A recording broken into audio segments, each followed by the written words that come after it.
Welcome back to Tipsy Whiskey Shenanigans. I'm Steven, and tonight, whenever the heck you're watching this, we are getting into a double review. We're reviewing Chicken Cock Bourbon as well as their rye.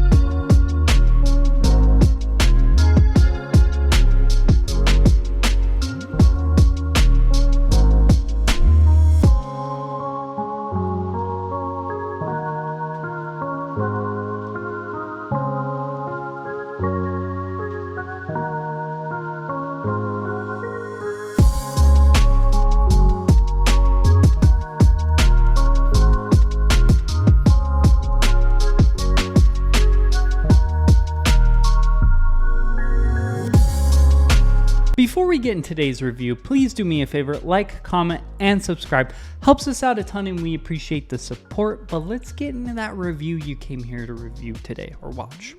I came here to review it, you came here to watch it. Let's get into it.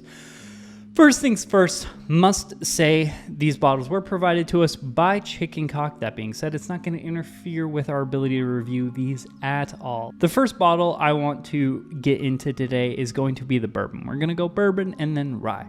So, the bourbon. What the heck is this bourbon? What is it? So, this is sourced whiskey. From who? Unknown, undisclosed. Could not find who they source their bourbon from, but it is 90 proof. It is at least 2 years old, and their MSRP is around $65-ish, depending on where you can get it at. And it is sourced from a Kentucky distillery. So this is all Kentucky straight bourbon whiskey, and then the rye is Kentucky straight rye whiskey. So it's 90 proof, $65, 2-year-old bourbon from Kentucky. Is it worth it? Let's get on the nose.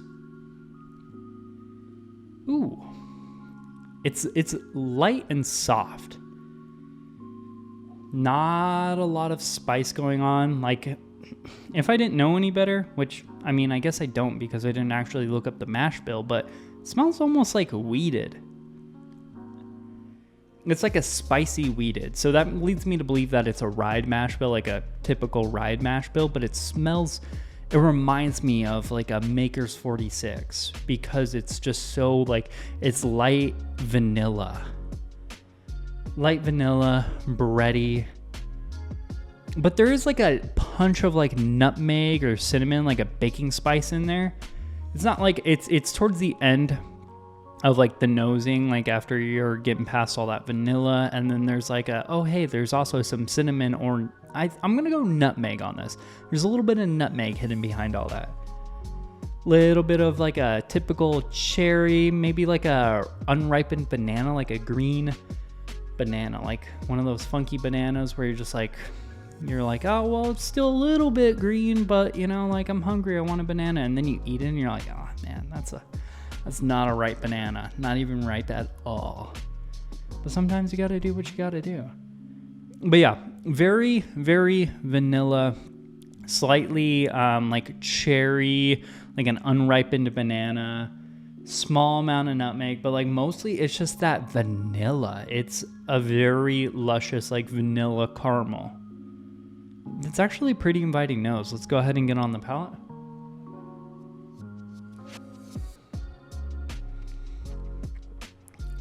Okay. Very caramel.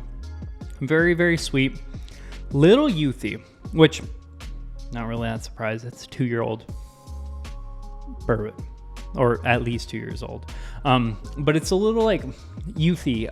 When I get youthy bourbons, especially Kentucky bourbons, I usually get this like popcorny note, and I'm getting that on this. Like it's like a buttery popcorn with vanilla, cinnamon, cherries. Like the spice definitely cranks up more on the palate, but you also do get that youthy, corny funk as well. Yeah. Little nutty, little oaky. Nice. I do kind of enjoy the buttery popcorn note though. But like, I know it's only 2 years old, so maybe I'm hunting for that a little bit, but buttery popcorn, it's there. It is what it is. Overall, finish isn't bad though. Finish is into like a dried cherry, oak, and then kind of like a cinnamon almond, like cinnamon, brown sugar cinnamon, roasted almonds. Kind of like if you went to the movie theater. Maybe the palate's like going in the movie theater. Got your caramel candies and, you know, your buttery popcorn, your cinnamon roasted almonds. I mean, not bad. I mean, I like it. It's not bad. It's not an offensive whiskey. This is actually like, this is like a fairly decent, like introductory Kentucky bourbon. Like, it's not bad by any means. That being said, I'm going to have to say I'm a pass on it. I'm a pass. Like, it's good. Don't get me wrong. But there's far more things out there in the market that are half the price of this that are just as good, if not better. Like, Four Roses single barrel. Like, not the picks, just the normal, like 100 proof one. I'd rather have that over this. This actually kind of reminds me a little bit of like I bet this is Barton. I bet they source this from Barton. Because it kind of reminds me of like a 1792 single barrel. But that being said, like a 1792 single barrel is like $30. This is 65, pass. Unfortunately, I'm a pass on this. I just can't, in good conscience, be like, oh yeah, totally worth it. Go out and buy it. I'm a pass on that. It is fun. It is nice. It's definitely an easy introductory bourbon. But for $65, I want far more complexity than this is bringing. So that's the bourbon. That's the bourbon for me. What about this good old rye? So a lot of the stats on the rye are pretty similar. It's Kentucky straight rye whiskey. I mean, it means some like primary dominant grain is rye instead of corn, unlike the previous one, but it's 2 years old. It's from Kentucky. This one is being sourced as well, but we do know the sourcage it is coming from. It is Bardstown Bourbon Company that are making it. So the people behind the discos and all that jazz, they make this rye as well. I mean, a lot of people source from them. 90 proof, $70 MSRP, and it is 2 years old rye whiskey. But it's being sourced from a company that I have a little bit more trust in, despite never having, or I've had a few of their products, but like nothing too intense. But like going into this, I'm a little bit more intrigued just because I know where it's from. I kind of know like, hey, it's going to be a little bit interesting. Let's go ahead and get onto it. On the nose. I mean, young ryes, so much better than young bourbons. There's some like a minty spearmint, tinge of dill, and like a melony note, like a cantaloupe. Cantaloupe, watermelon, maybe a tinge of strawberry. It's like minty. It's like herbaceous. It's minty and herbaceous, but also has like a nice melony side as well. Man, are both of these just great, like introductory? Why is that word so hard to say? This nose smells like a fantastic introductory rye whiskey. And that bourbon, pretty solid introductory bourbon. Price point's a little asinine, but neither here nor there. Yeah, it's so sweet. It's like a honeysuckle, watermelon, cantaloupe, minty dill. I like it. I like it a lot. Let's go ahead and get on the palate.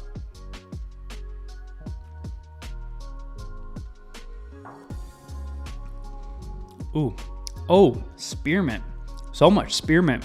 Spearmint tails off into dill, and then what is that? It's like almost like anise. Like it's not like the black licorice, but it's like kind of like an earthy anise. And then so much melon, vanilla. Why is it? I've never had a rye whiskey that is like dominated by like a melony characteristic, like cantaloupe, honeysuckle, a little bit of like a white pepper almost.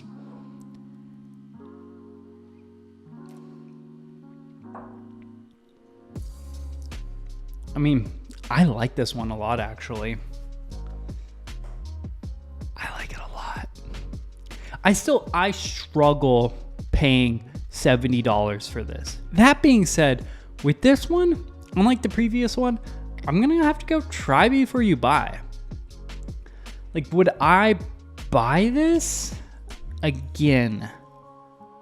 Probably not, but it's interesting. That melony note makes it something that I've never had before, which makes me, I mean, it's a hefty sum.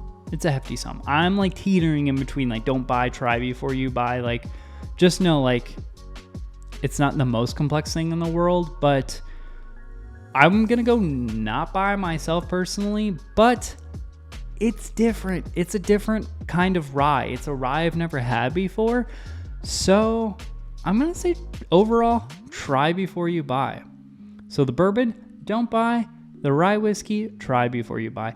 That being said, if you do have any of these products, one thing I will say, both the flavor profiles, super easy and accessible. Like, these are easy, accessible, enjoyable whiskeys.